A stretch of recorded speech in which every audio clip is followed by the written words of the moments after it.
when my wife and I got back from Europe, and we were phenomenally broke. We had actually been homeless in Europe. We say we were vagabonding. We were traveling, internationally, and we slept outside on the beach, in the streets, in a tent for months and months.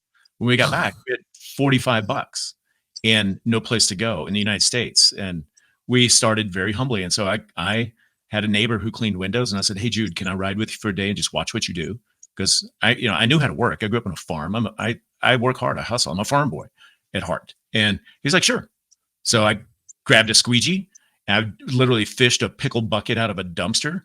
And I was like, "Baby, I'm in business. Let's go." Hey guys, welcome to The Community, the podcast devoted to home service businesses and those who desire to make an impact while making an income. Each week, you will hear real stories from people who decided to do it their way and start a business. Let's go. Man, this one, to me, this is super special. I kind of nerd out on excellent communicators, and I've listened to Sid speak in many different situations, and this dude has got it down. He knows how to communicate very well. I feel like we got an all-star. Like if there's a Hall of Fame for celebrities inside of the Home Service Network, we've got a Hall of Famer. We do. He should have said no. We're so excited, so honored to have Sid on the show. Sid Graef is his name. Yeah, and we're going to have him on the show today. I'm going to end up getting into his mind. If you've ever wondered how a leader thinks or some of the challenges they have to overcome in order to go up, you're going to find out those things today, because we're not letting him off the hook. He's not squirming away. We're going to grab him by his shirt collar and pull him in. He sounds like he's going to try to do that to us. He's already said he's got a few questions for us. I'm like, that's actually kind of fun. Hey, so at this time, let's go ahead and bring my man into the show. Sid, come on in. Sid? Good. Hey, welcome onto the show. We really do feel honored. When I saw you on the schedule, I'm like, who. We've got, that's a big deal. Yeah, we've got someone that can offer a ton of value to our listeners. Well, thank you very much. And I was listening to you as you were doing the introduction. You really know how to edify somebody. Like some of the things you said, I'm like, are they talking about me? Okay. Yeah, man. Thank you. And Sid, the more you know my personality, I'm pretty straightforward. And so I really do mean that about you. I've observed the way that you carry yourself and walk. I think you're a standout. And yeah, no doubt. Yeah. So I really do admire you, and I really do want to get into your story and learn a little bit more about the way you process and think. But before we get into all that, I've got the most difficult question of the day, and it is this: who is Sid Graef? Wow. And ridiculous question. Honestly, it's so simple, but it's so deep. So I will dive really deeply in. So I think it's important for any person. I've done this for myself to understand what is your core, what do you stand for? Because at any time in your life, if you say, "This is who I am, and this is what I mean when I stand to speak," like it cuts out a lot of fluff in your life and a lot of bad decisions. So and this is very broad, but for me, I go, all I want to do is honor God and help people. That's it. And that it happened to start with home service businesses. And it started, 31 years ago when my wife and I got back from Europe, and we were phenomenally broke.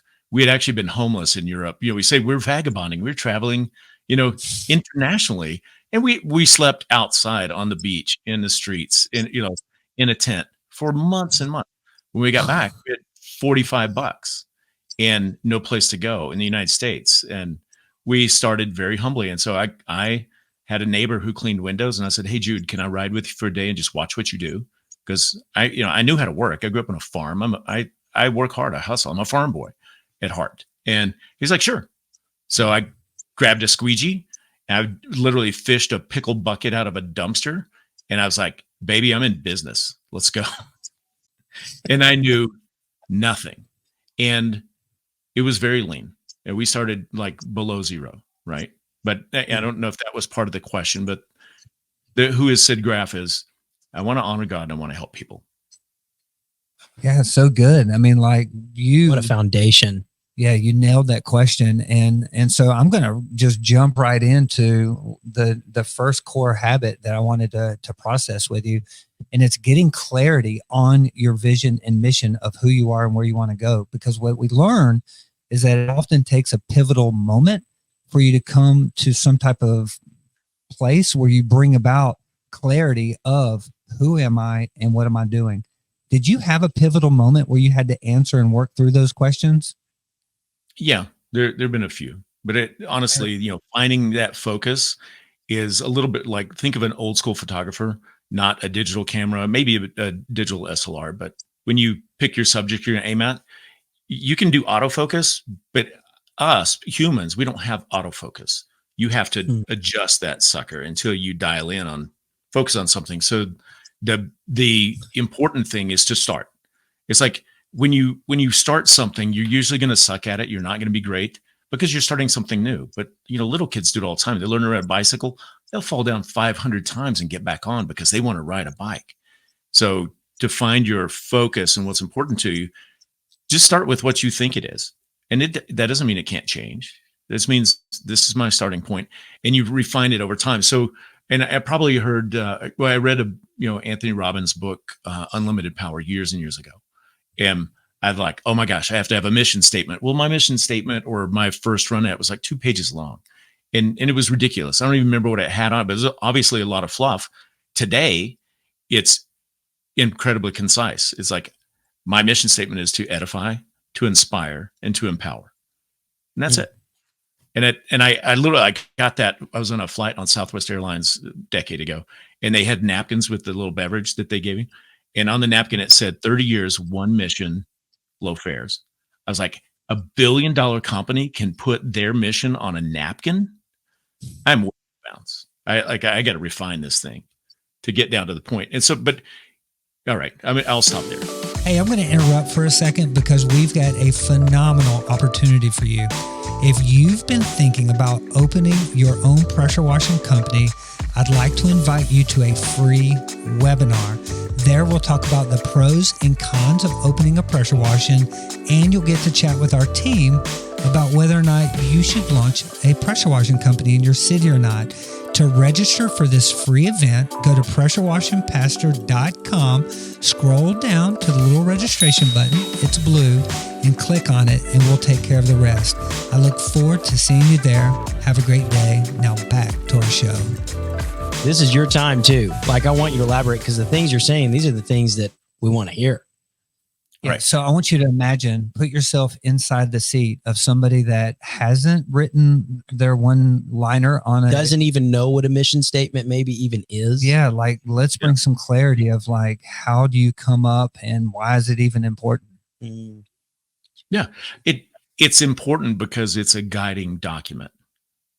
And so, are you guys? You're familiar with Charlie Munger? Mm-hmm.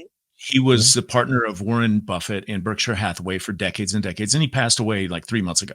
He's 99 years old, and he built his business and life strategy on mental models. A mental model is simply a heuristic or a predetermined set of rules that you view something through. So anytime you have a problem or a conundrum, if you have decided in advance, these are the principles I live by, these are the models that I use, you just filter it all through there, and it takes out about 80 to 90% of the decision-making hassle or the emotional struggle that goes with the decision. So if you say, excuse me, if you say, thou shalt not kill, well, that rules out, what you would like to do every time somebody cuts you off in traffic, right? Like, I've got a rule. My rule is I'm not going to kill anybody. Okay, so that's a good rule.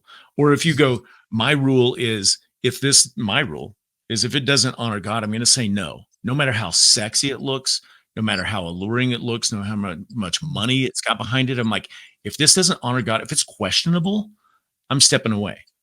I had a friend and acquaintance that was running a digital marketing agency a decade ago. They were rolling $30 million a year. They've got a 70% profit margin. This is vast amounts of money. But when I found out what his business model was doing, it was not illegal, but I found out that I did not believe that it was ethical. And he and I had partnered together to build a youth leadership camp out here in Montana, a beautiful property. And we were hustling, and I got, some former Navy SEALs and General Stanley McChrystal to contribute to what we were doing. And we went and spent time in DC with him. And I was like, this is fantastic. What we were building is fantastic. And I found out the backing to it was what I felt was a little scammy. And I said, hey, I'm not working with you. And I was really passionate about the project. And it turns out that, like, it wasn't super ethical. He ended up getting, sued by the FCC or FTC or somebody, and he did a little prison time, and it was not great. And I was like, geez, I think I dodged a bullet because I felt like this was not honoring God. So I just moved away from it. And that doesn't make me perfect. I've made plenty of bad decisions, but if you decide in advance, I'll give you a really concrete example. One of my kids, I got 4 sons. My oldest son told me, he said he and his best friend agreed as sophomores in high school. They're like, they made a commitment to one another as bros. They're like, we're not going to drink illegally until we turn 18. Now, then they'll drink illegally after 18. But like in high school, we're not going to drink or do drugs. I was like, you know how many times you get offered booze and drugs in high school? Yeah. Plenty, all the time. But they had made that decision in advance so that at the moment of pleasure and peer pressure, they didn't have to rethink it. They just went, no, we've already done that. My wife and I just did, January. We enjoy a glass of wine with dinner, and we're not heavy drinkers, but we'll go through a bottle of wine every week. And we said, let's do dry January. One of my kids was doing dry January. Like, okay, I'll do that. No alcohol for a month. And we had several opportunities. We did the BBB January 17th. And one of the things I like to do after doing, all day facilitating for the mastermind is have a cigar and a scotch with the guys. And that's my reward. And this time I had a cigar and a glass of water. I was like, because I made up my mind in advance, I'm not going to do that. So I didn't have to debate with anybody or myself at the moment of like, here, you can have this. I was like, no. So if you do that in advance, so that's the value. Back to your question. I'm sorry, I rambled, but the good value of having a mission statement and making decisions in advance is that you made big decisions in advance, like big decisions. You can do that small or large, but if you decide it's your life. You decide what it is you stand for and what you mean, and then that just rules everything else. You want to hear something cool? Layer on top of that. It's like we live in a world where in Western culture, for sure, globally, there's a lot of resemblance to us, but your options are literally limitless. They're not technically infinite, but for practical purposes, they're infinite, right? You can choose to be an actor, a plumber, homeless, anything. You can just choose to do what you want and go for it. But you do have to choose. So if you've got 50 things laid out in front of you and you go, I want to do that or that, that's a choice. You're selecting from a panel. But then the other thing is there's a difference between a choice and a decision. To decide literally means to cut off. It's side from homicide, suicide means death. So you select what you want to cut off everything else. You have to kill it. Like all those other things they're because now that you've chosen one or two things, everything else is a distraction. So you kill it and push it out. But all that does is save you like unbelievable amounts of mental headspace, energy, and time in the future. Hey, man, we could ask you so many questions. Sid, your rambling is most people's best crafted sentence of the day. I hear you saying really decision filters, and that's big to me because it's the decision's already made. You've already labored over it.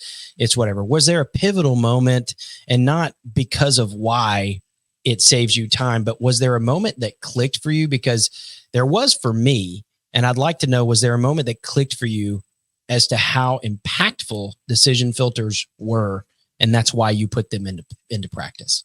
Yes, it was early on. So and this absolutely, like, this was one of the hardest days of my life.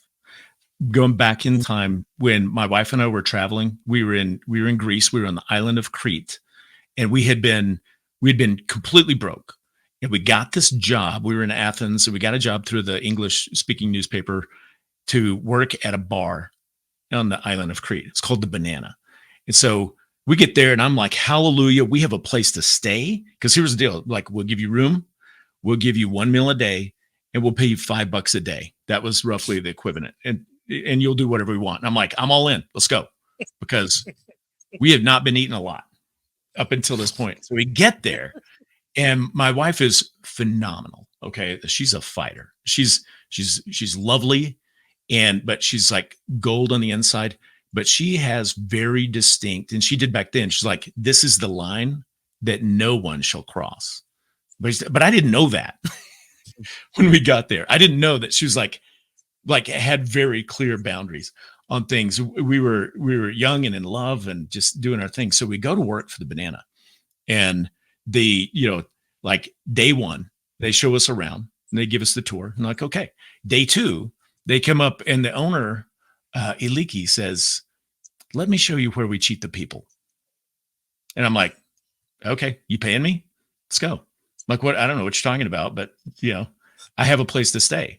So I'm like willing to sell my birthright for a bowl of soup here because I'm hungry. My wife talking about, and they take us in the back where they take the cheap liquor, like your generic stuff, and pour it into brand name bottles. So, and I'm like, oh my God, you're wasting so much time doing this. And then they let us know, it was like, when the tourists come in, you pour from this shelf of alcohol for the tourists. But if it's a Greek, you pour from this shelf because that was the real stuff and this was the fake stuff. And my wife was like, I'm not doing that. And I'm like, what? We got to eat. Like, we are closer to Libya than we are to Western Europe, and we have $0 and we have nothing. And if you say no and we get the boot, like, you talk about stuck. And she's like, I'm not doing it. I'm not cheating the people. I'm not going to lie and steal and cheat just for pay. And I'm like, we got nothing else. We have nothing else. We're destitute. And so day 3 was our exit interview, where she goes, my wife says to Aliki, says, I'm not doing that. And the owner looks at her and says, Denise, I'll do my best Greek accent from the day. Denise, I admire you. You have morals. I have no morals. And I was like, oh my God. So here's the deal. You're starving to death. Somebody puts a dinner in front of you in a buffet and a banquet and says, eat all you want. But it comes with a price. You have to go against your own integrity. My wife said, not doing it. I'll starve to death before I do that. At the time, I said, okay, do I need my own plate, or do you have one for me? I didn't have that boundary. I have no morals. I was like, I got to eat. Like, I'm not the one cheating the people. You are. I'm just doing the thing. Right. And that day, like, was a kick in the head. Now, I'm not going to tell you it was easy after that, because we were home. We lived in a 2-man tent for 6 weeks after that. I lost weight. It was nothing. But you know what? When we came out of it, and obviously we did, we came out with our integrity intact. We never had to say, I sold myself to get something I needed. I mean, I'm like convicted just listening you chat, because you recognize, man, your wife is like a tide, and she raises the level of every boat that's around her. And I'm like, man, think about if you would have had a different wife, what the consequences over time. We might not even be talking right now. Who knows? Yeah, probably right. Yeah. I'd be drowned off the coast of Crete. You'd be in a body bag. Hey, all right. So listen, you just nailed, like, we could spend all day on how to establish core values and how to be a core value driven leader or business owner. But man, there's like 2 or 3 other conversations. And I feel like if we're going to ask you another question, it's going to be an hour long. And so I want to at least ask a couple more because of your energy level. As a leader, have you learned how to optimize your time and your energy level? Yeah. Yes. That's a question mark of a yes. Yeah, the answer is yes.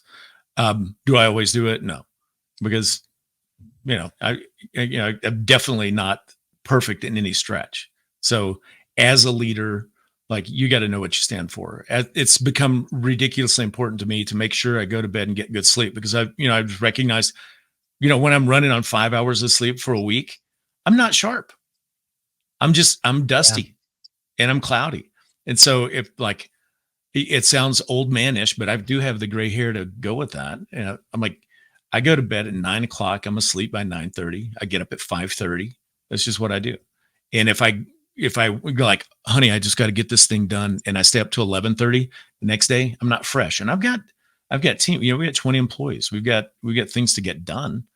And if I'm not crisp, it's a disservice to everyone around me. Mm. Yeah, and so good. And so there is some correlation here where if we dug a little bit longer, I think you'll have seen a pattern where you realize that in order to be your best, you have to be your best. And there are certain things you do and don't do that might tilt the scales one way or the other. And Mhm. so a lot of times that is like time management, like what to say yes to, what to say no to, what to eat, what not to eat, what time to go to bed, whether to exercise, not exercise. Have you found any certain rhythm that works best for you? For anybody that might be listening and saying, okay, I haven't ever thought about really creating some patterns, but what are some patterns that you might practice that help you to be your best? Yeah. So I taught this one time. I was like, I can help you double your productivity in 14 days, double. And everybody's looking for like the magic pill and silver bullet and stuff. And here it is: get enough rest, stay hydrated, exercise every day, and eat clean foods. And don't forget to pray. That's it. Like if you do those things, and it doesn't matter to me necessarily what order you do it in, everybody's got their bio individuality. Like, do you need to go to bed at 8 p.m. and get up at 4 a.m.? Do you need to go to midnight and get up at 8 a.m.? Doesn't really matter, but stay rested, stay hydrated, because your body as a machine counts on hydration for the sodium pump to work so your mind's crisp. When you're dehydrated, you ever notice like in the afternoon, you're like, oh man, I'm feeling foggy. I need a nap and all that. And you drink a glass of water. You guys both have the jars of water in front of you. I really appreciate that. And then you're like, oh, 15 minutes later, you're feeling pretty good. And all it was I just needed some water. You didn't need a Yeah. power drink or a cup of coffee. You're just dehydrated. And yeah, So so good. they're very simple things. But then it's like, do you have the discipline to do it? So can I dive off the rails just a little bit Oh, please do. with your permission? I Please want to keep go back. rambling. So I talked about the early days when I like a bucket and a squeegee, and I didn't know what I'm doing, right? But I was determined. Like my big noble goal at the time was to pay the rent. That was it. Like I got to pay rent. I need to pay rent next month. And then pretty soon my wife was expecting our first child. I got to pay rent and provide for a child. So that like I didn't have a big picture. I didn't have any idea that I would, become a leader or do anything else in the industry. So here's the thing with, if for anyone that's starting out, you start where you are. And I don't recall who I heard say it, but they're like, don't compare your beginning to someone else's middle or end. You're like, Yeah. I struggled through this thing for 20, 25 years before I decided I got to turn this into a business. And it literally is a conversation with my wife. We're having coffee. We're doing okay. I'm a hard worker. Things are good. Got a couple of employees, but I'm doing everything wrong. Like I'm paying under the table. I'm not really that. I just said that as an example. IRS doesn't need to hear that. No, it was a long time ago. It's like, I'm not doing it right. It's just gritty. Right. And I'm like, dang, niece, when I turn 50, I don't want to carry a ladder again. And she said, well, you're going to have to make some changes because you're the guy.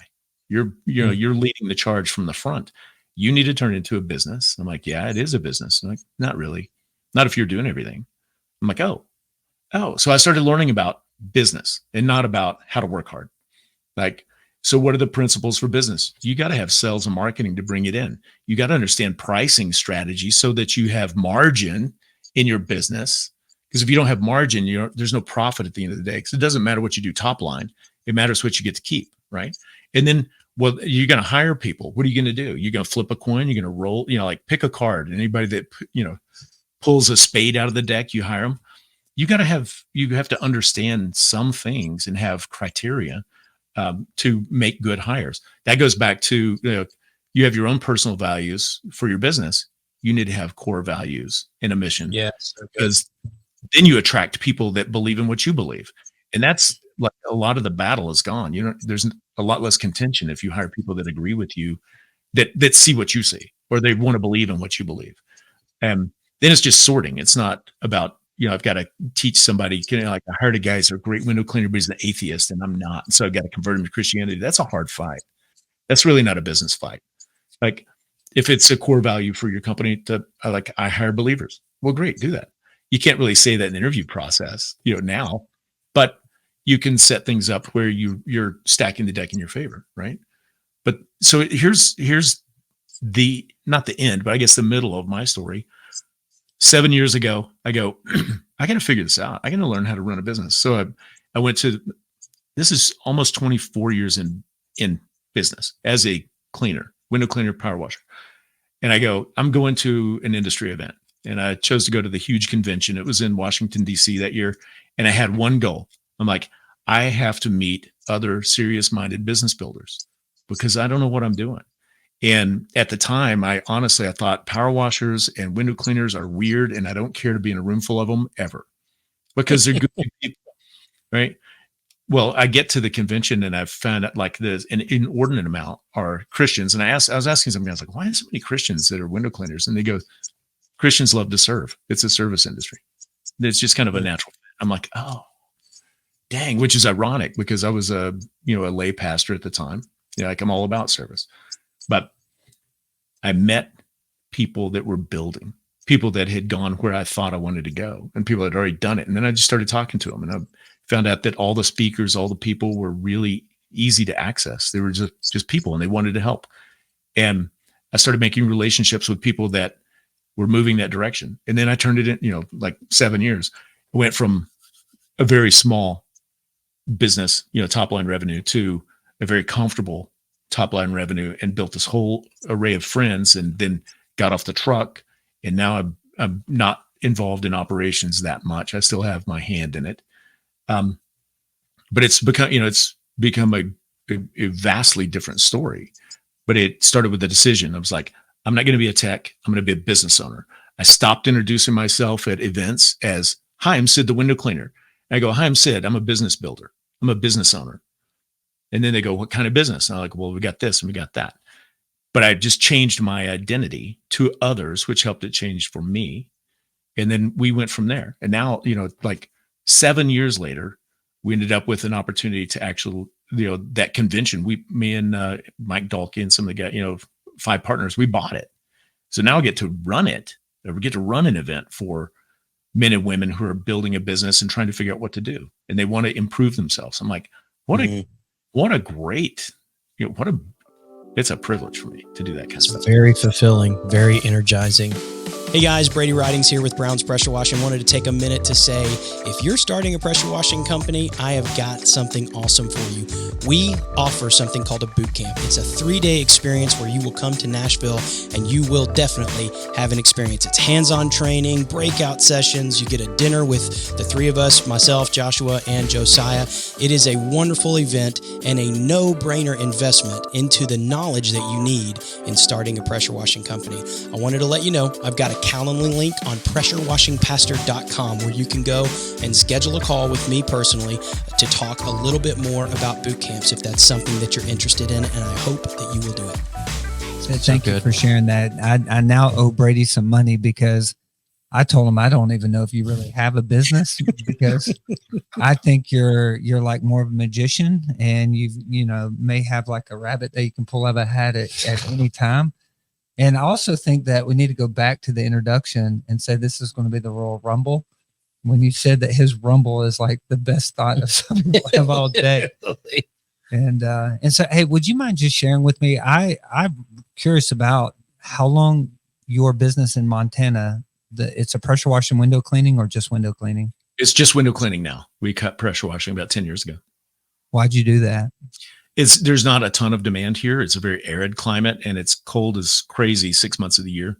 It's like, yeah, let's not push mud uphill. Let's just find somebody that already does it.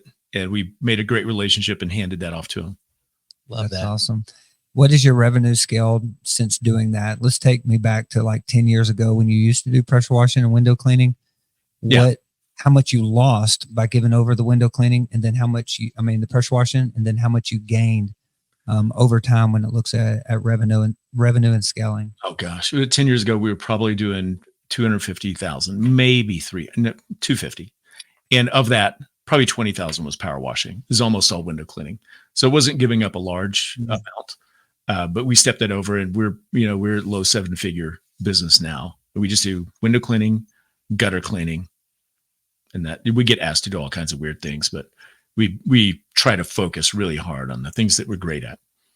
Man, congrats on your scaling. to low seven figures. That's sick. No, I thought you were going to say that's thick. That's sick. Oh man, that's awesome. man. And so on top of that, you're also a facilitator for one of the more intentional mastermind groups, I would say, for the home service industry, or at least for pressure washing, window cleaning, correct? Yes.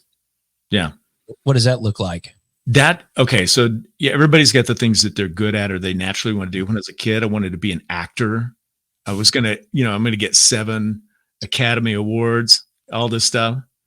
And those are big, lofty goals.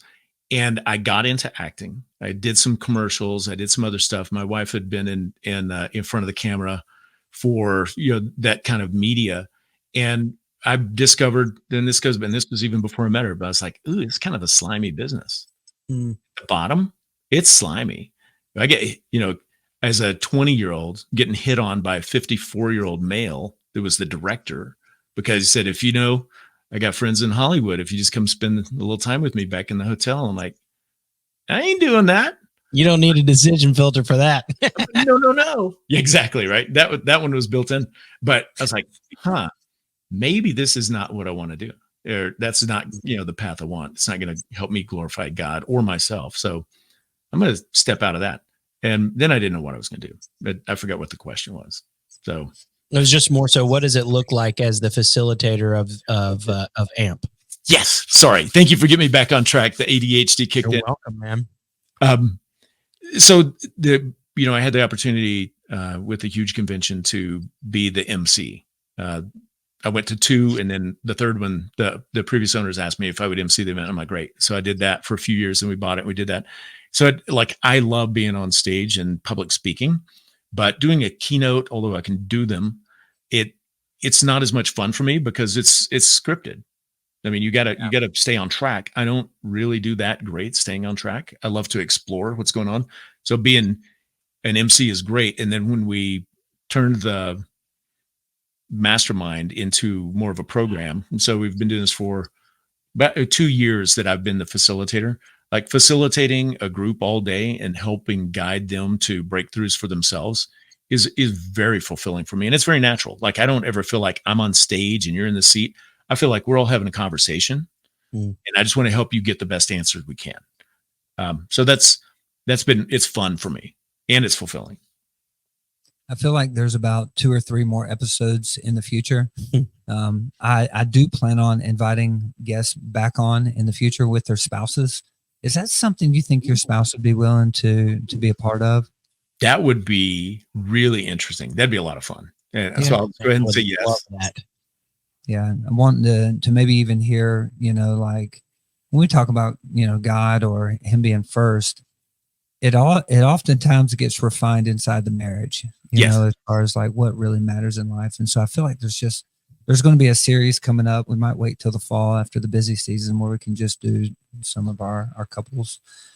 But I want to go into the alignments and assignments. And so oftentimes we look at our lives and we see that we've gone up as a result of who we gave up and who we end up surrounding ourselves with. Can you see a correlation between the people that God has placed in your lives or the people that you've sought out to put in your lives and the success of, your scaling or your acquisitions or your ability to speak on stage?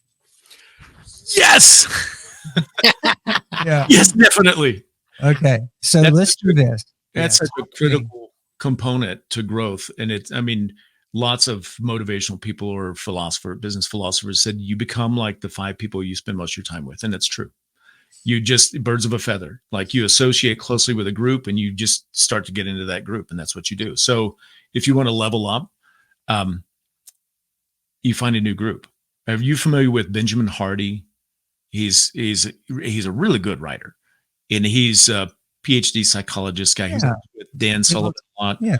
Yeah. So one of the books he published, the first time I heard of him, is called Willpower Doesn't Work. And imagine this.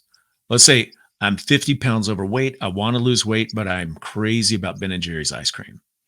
And so when do I usually eat Ben and Jerry's? It's like after the kids gone to bed and everybody's quiet And I've got like, I'm just going to sit down with a laptop and do a little bit of work. And I'm like, oh, I'm going to get that ice cream and just nibble a little ice cream. And you eat a quart or a pint or whatever. So, like you end up eating too much.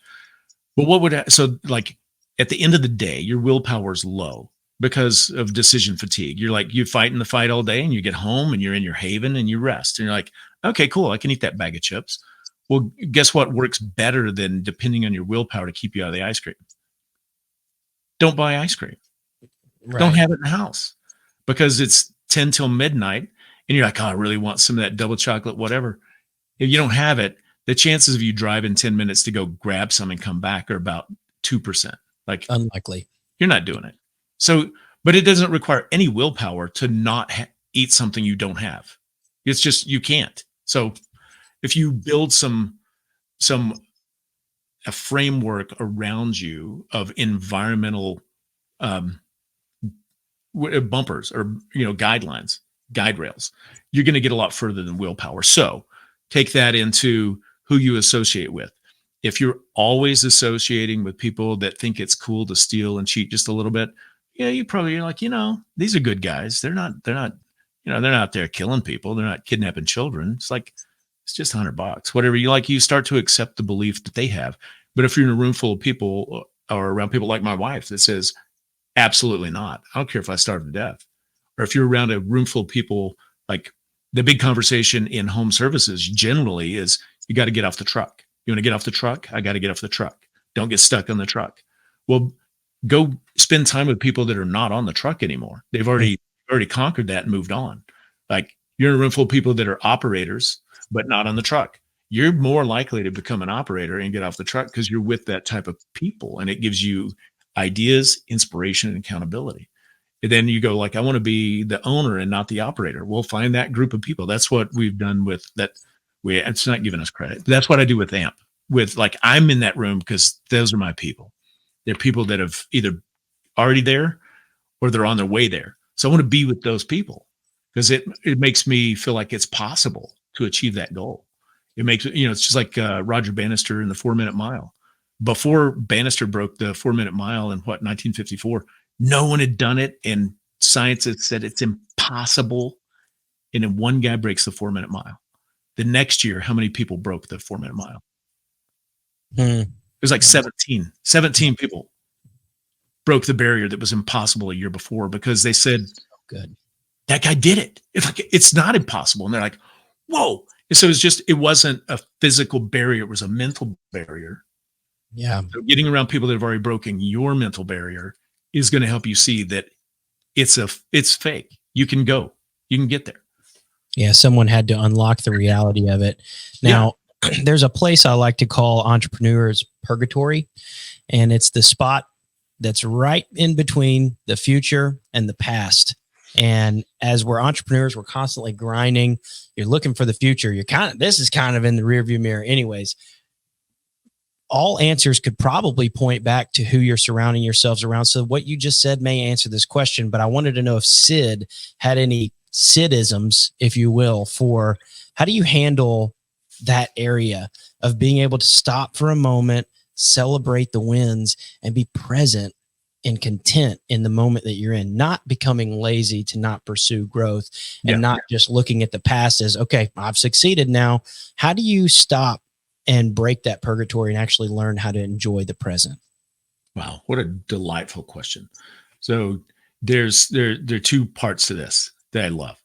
One is, and I don't know where the scripture is. I think it's in 1 Thessalonians chapter 5. There's like just a little hidden gem that says, in everything, give thanks. Mm. And I used to think that said, it was like, for everything, give thanks. Like, be thankful for everything. It's like, no. It's not what it says. It says, in everything, give thanks. So no matter how hard things get or how bad they are, you can find something to be grateful for, right? It's like, we went bankrupt 21 years ago. And it was a really difficult time. And it was difficult for my pride. It was difficult for our family. But I didn't lose my wife. So I was very thankful. I didn't lose my kids. I was incredibly thankful. We didn't go homeless with 4 kids. There's a lot to be grateful for, right? So in everything, give thanks. So when you're in that no man's land or the in-between, like, where'd you come from? Where are you going to go? Somebody's going to say Cotton Eye Joe. I know it. I chose not to. Hey, thank you. Yeah, rely on me to bring up a bad dad joke anytime. I'm more like your wife. Okay. And then, but you like when you're making progress, this is the entrepreneur's conundrum is you're usually looking at a big goal. Well, let's say I'm still on the truck. I've got 2 employees. I want $1 million business. So I'm looking at that goal. Like we got to do 1 million, but I'm at 300,000. And I don't know how I'm going to get there. And you go from 300 to 350 and you feel like you're a failure because it's not 1 million, but you got to turn around and look backwards and go, let's measure the gain. They actually backwards. they wrote that beautiful book, The Gap and the Gain, and it's an excellent principle. You can look forward and you see the gap between where you are and where you want to be, and you feel frustrated. But stop, turn around, and look how far you've come. Yeah, and you'll be very grateful for that, and that grounds you. Hey, Sid, I've got 2 questions left for the show, and then Brady may end up having one. And the first question is in regards to a gentleman who came down a few weeks ago. We had a workshop here, and I ended up asking him to share his testimony with us. And when he shared his testimony, he said, "Man, I was raised in church, went to multiple different youth groups. I, had friends in both the Methodist and named a couple other churches." He said, "But I never heard the gospel until I went to college. And there was a guy the first day that knocked on the door, and he was kind of like a campus pastor to this college. And he said that guy ended up coming to me and sharing the gospel with me." If someone were to knock on your door and they just wanted to know or get to know the gospel, don't give me like Romans roads, don't give me like some type of churchy language, but man, what would your everyday language look like when it comes to the good news of Jesus Christ? Wow. I'm trying to put that in position because I've actually been that guy that knocks on someone else's door in the past. And I will say this, I don't like the churchy version of anything. I don't like organized religion, but I love God and I love the scripture. And I believe that the word of God is the ultimate standard for truth. But how do you tell that to somebody that's not a believer already? Right. Convince them. It's generally less about what you say than the love that you share. Like the old poem about I'd rather see a sermon than hear one every day or any day. They're like, how you are is going to speak more loudly than what you say. But to bring it back to the question, I would go, do you believe there's something bigger than you? Like, are you and I the smartest people? Like, do you understand how the world works? Do you understand the power structure? Do you understand the different levels? You know that visible light that we see is like 7% of the light spectrum. There's a lot more to life that you don't see that is here. Would you like to understand that? So you'd ask a question to make their mind start chewing on it. Yeah. Question for you.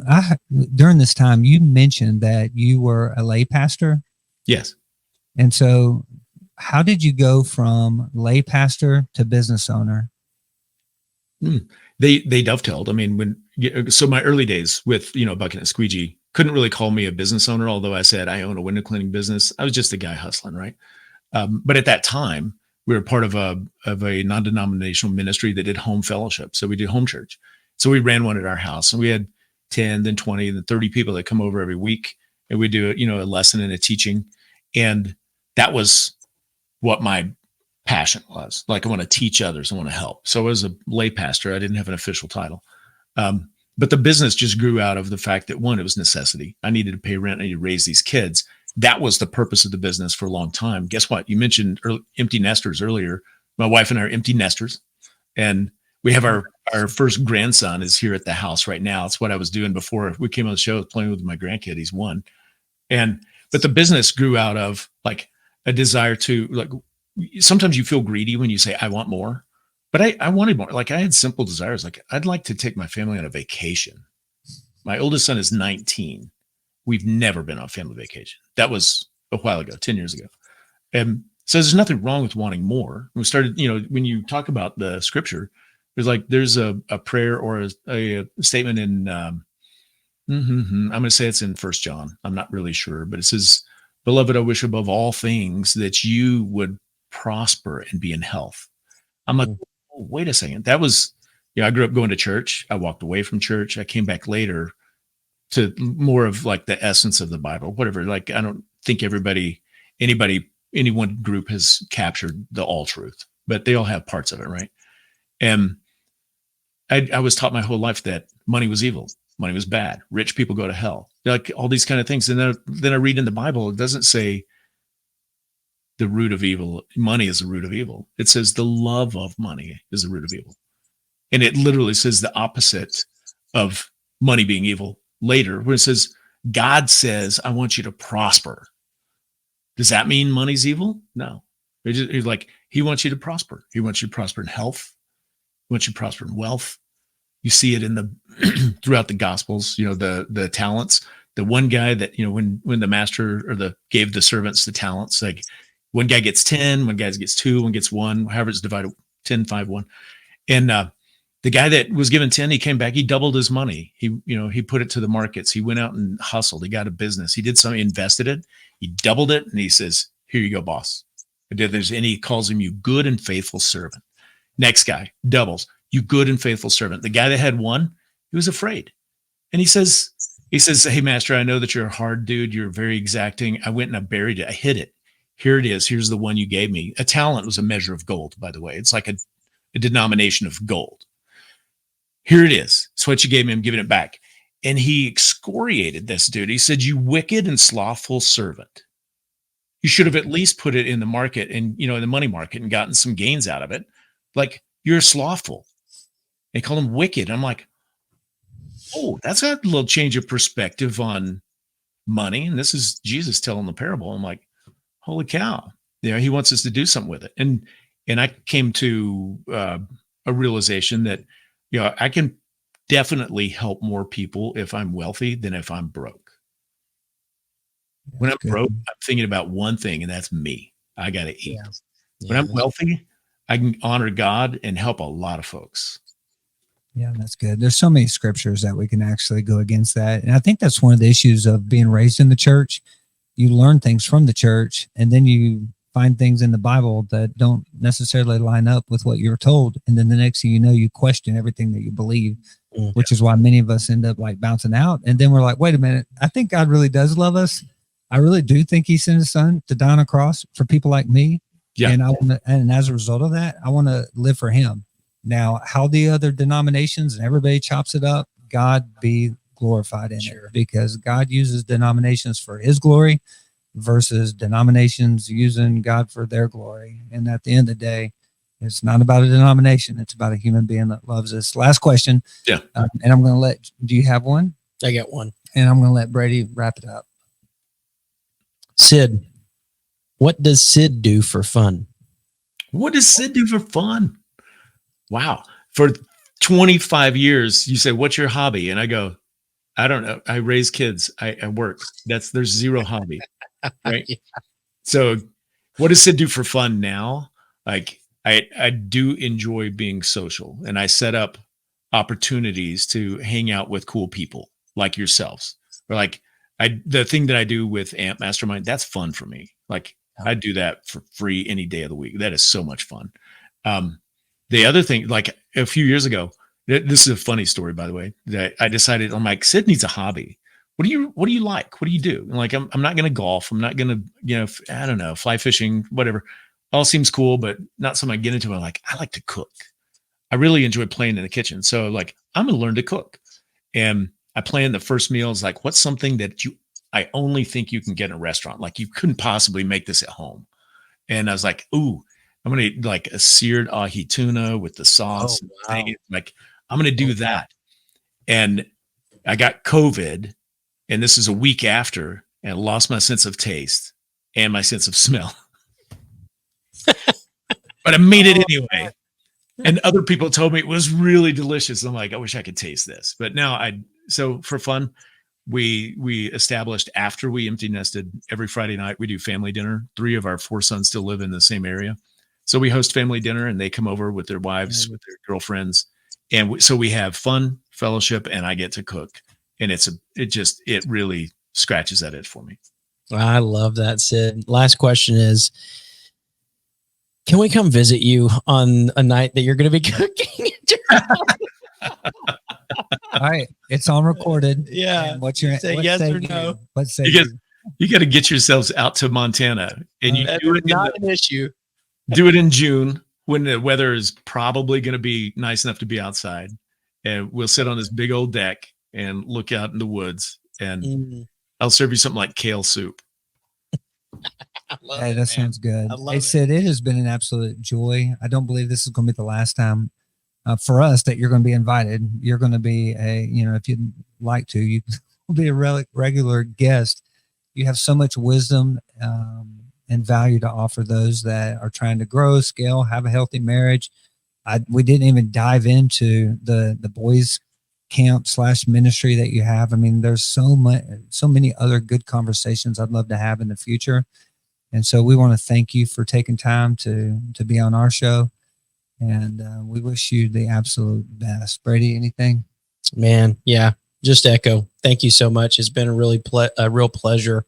And I do feel the words are honored that you came on today. Honored. So thank you, man. If anybody wants to find out more about you, more about AMP, get networking, coaching, level up, where can they find out more information?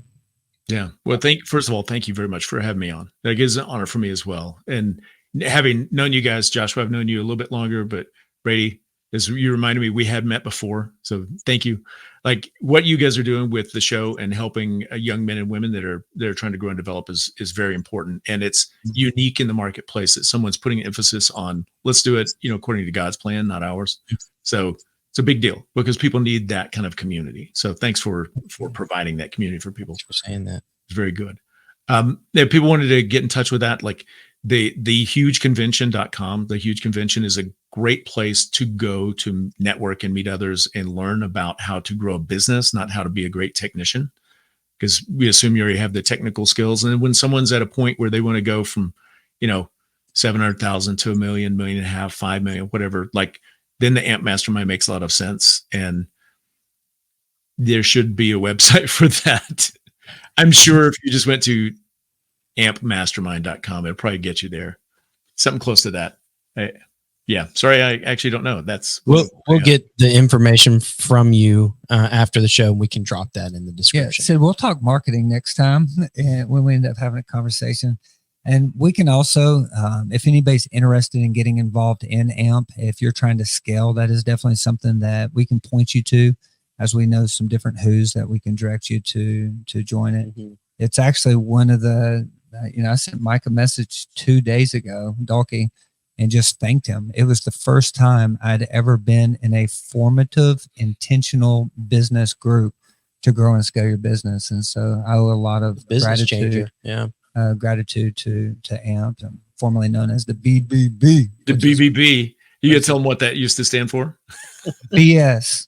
Yeah. Bourbon and business. Business. That's right. We say we had to grow up, coming to the bourbon group. It's not all about the bourbon. Well, thank you again. If and when I come back, I hope you'll remind me. I would love to share a story about the power of believing and calling your shot with God.